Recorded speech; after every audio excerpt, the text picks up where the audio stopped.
अगर आप सभी क्लास 6 में हैं और आप सभी क्लास 6 की मैथ को पढ़ना चाहते हैं तो आप बिल्कुल सही जगह आए हैं। आज की वीडियो के अंदर मैं आप सभी को अभ्यास 2D बताऊंगा। इसके पहले के जितने भी वीडियो हैं आप सभी को डिस्क्रिप्शन बॉक्स में उनकी लिंक मिल जाएगी, आप सभी जाकर वहां पर देख सकते हैं। तो चलिए पहले क्वेश्चन को पढ़ते हैं और इसको हम सॉल्व करते हैं। पहला क्वेश्चन प्यारे बच्चों आपको दिया गया है, निम्नांकित संख्या रेखा द्वारा विभाजन तथ्य को बताइए। मतलब आपको संख्या रेखा के ये जो संख्या रेखा बनी है इसके अंदर आपको विभाजन तथ्य को बताना है। तो कैसे बताएंगे आइए समझते हैं। तो इसके लिए एक फॉर्मूला होता है, उस फॉर्मूले को ध्यान से समझिए, ठीक है।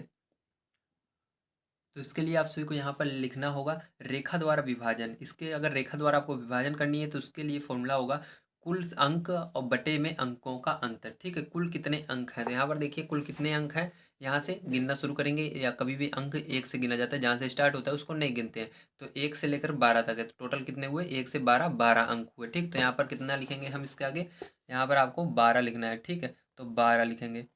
और यहाँ पर अंकों का अंतर, तो एक एक अंक में यानी अंकों के अंदर कितने कितने का अंतर है। तो देखो यहाँ से जीरो से शुरू हुआ, जहाँ शुरू होता है उसको नहीं गिनते, एक दो का अंतर।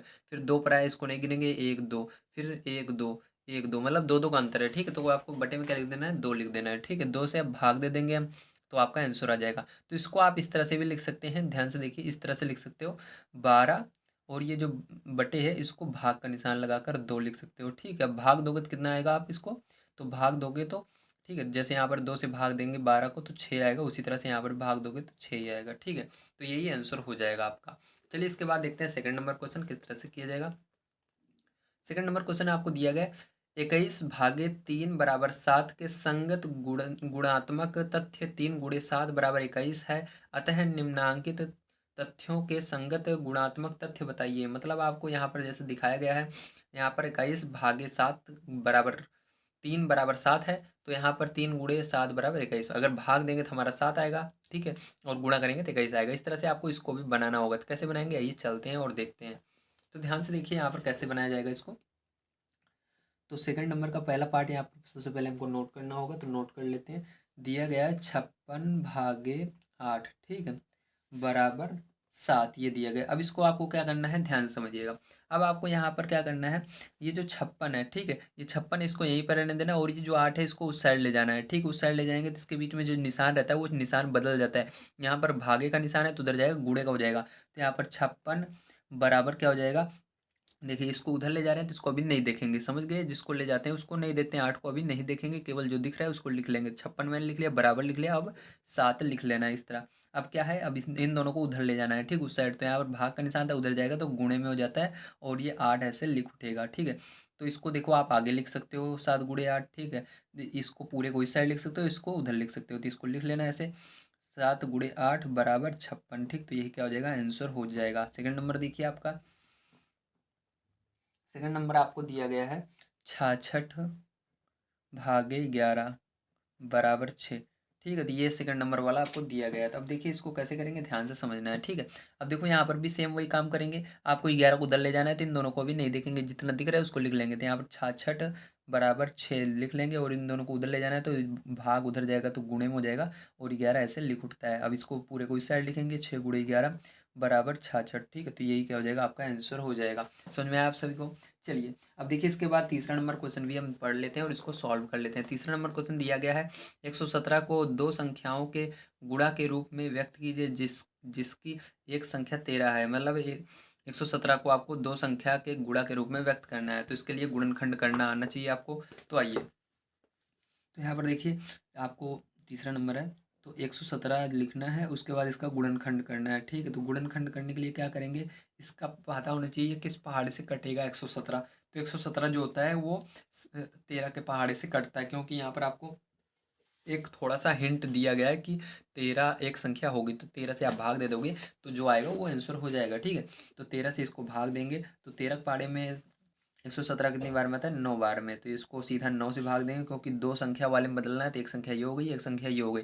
चाहते तो इसको हम 3 से भी भाग दे सकते हैं थे, क्योंकि 3 के पहाड़े में भी 9 आता है, लेकिन यहाँ पर केवल आपको 9 से ही देना है, दो संख्या बनानी है। तो यहाँ पर आपका आंसर हो जाएगा, ठीक है। आपका आंसर क्या हो जाएगा, 13 आया है, 13 × 9, ठीक है। तो यही क्या हो जाएगा प्यारे बच्चों, आपका आंसर हो जाएगा। समझ में आ गया आपको। चलिए अब देखिए इसके बाद प्यारे बच्चों आपका ये 4 नंबर वाला, इसको देखते हैं। क्या ऐसी कोई पूर्ण संख्या संभव है जिसको स्वयं से विभाजित करने पर वही संख्या प्राप्त हो। मतलब ऐसी कोई पूर्ण संख्या बताइए जिसको भाग दें तो वही है। तो ये ध्यान रखना, जीरो को छोड़कर देखेंगे, ठीक है, जिसका थोड़ा बहुत महत्व होता हो, ठीक है, जीरो का कोई महत्व नहीं होता अगर अकेले रहता है तो, इसलिए यहाँ पर हम जीरो को नहीं लेंगे, एक को लेकर देखेंगे। तो देखिए एक को जैसे एक से ही भाग देते हो तो क्या आएगा, एक एक एकम एक ही आएगा, तो क्या होगा आंसर, आपका आंसर एक होगा, ठीक है। आंसर में क्या लिखना है आपको, एक लिखना है। एक वह संख्या है जिसको स्वयं से भाग देने पर वही संख्या प्राप्त होती है, एक ही प्राप्त होती है, ठीक है। तो चलिए 5 नंबर वाला भी यहाँ पर हम कर लेते हैं सॉल्व। ये आखिरी क्वेश्चन है आपका। यहाँ पर दिया गया है, क्या दो विभिन्न शून्येतर पूर्ण संख्याओं के लिए पहली संख्या को दूसरी संख्या से विभाजित करने पर तथा दूसरी संख्या को पहली संख्या से विभाजित करने पर भागफल प्राप्त समान प्राप्त होता है, जो भागफल आएगा वो समान प्राप्त होगा। देखते हैं, आइए अब देखो एग्जाम्पल के मदद से इसको हम समझेंगे। अब दो को हम भाग दे रहे हैं, ठीक है, दो को हम भाग दे रहे हैं, चलिए 12 मान लीजिए, 12 को हम भाग दे रहे हैं दो से, किससे, दो से। तो चलिए भाग दे दीजिए, तो यहाँ पर दो आगे लिख लेना और 12 को अंदर लिख लेना, भाग देना, 6 बार में जाएगा, घटाओगे तो कितना आएगा, जीरो आएगा। तो आंसर यहाँ पर क्या आया, इस वाले में आपका, इस वाले में आंसर 6 आया है, ठीक है। इधर अब दूसरा वाला आप क्या करना है, यहाँ पर कह रहा है आगे पीछे करके भाग देना है। पहले यहाँ पर जैसे 2 से 12 में दिया, अब क्या करना है, 12 से 2 में भाग देना है। तो चलिए अब इसके बाद सेकंड वाला यहाँ पर देखते हैं, ठीक है। तो यहाँ पर आपको 2/12, ठीक है। क्या करना है, 12 को पहले लिखना है और 2 से भाग देना है, ठीक है। 12 के इस पहाड़े से 2 जाएगा नहीं, इसलिए क्या करोगे आप, यहाँ जीरो दशमलव लगाओगे और यहाँ पर जीरो बढ़ाओगे, ठीक है। अब देखो 12 के पहाड़े से जाएगा एक बार में, 12 कम 12, ठीक है, घटा दोगे तो कितना आ जाएगा आपका, यहाँ पर 8 आ जाएगा, ठीक है। तो जैसा कि देख सकते हो आप सभी, यहाँ पर आपका भागफल क्या आया था, यहाँ पर आंसर 6 आया था और यहाँ पर आंसर क्या आ रहा है, यहाँ पर आंसर 0.1 आ रहा है। ये दोनों अलग अलग आ रहे हैं, ठीक है। यहाँ पर देखिए ये 0.1 बहुत छोटा है और ये 6 आ रहा है, मतलब ये अलग अलग आ रहे हैं। तो इसका मतलब आंसर में क्या लिखना है आपको, नहीं, ठीक है। यहाँ पर क्या लिखना है, नहीं, असंभव नहीं है, ठीक। तो यही हो जाएगा आंसर आपका। चलिए आज की वीडियो के अंदर मैंने आप सभी को एक्सरसाइज 2D पूरा कंप्लीट करा दी है। अगर आप सभी को वीडियो पसंद आया हो तो वीडियो को लाइक करके चैनल को सब्सक्राइब कर लीजिए अगला वीडियो देखने के लिए, और इस वीडियो को अपने दोस्तों को बताना मत भूलिएगा, हमारे चैनल के बारे में उनको भी बताइए। मिलते हैं अगली वीडियो में, प्यारे बच्चों। वीडियो देखने के लिए धन्यवाद।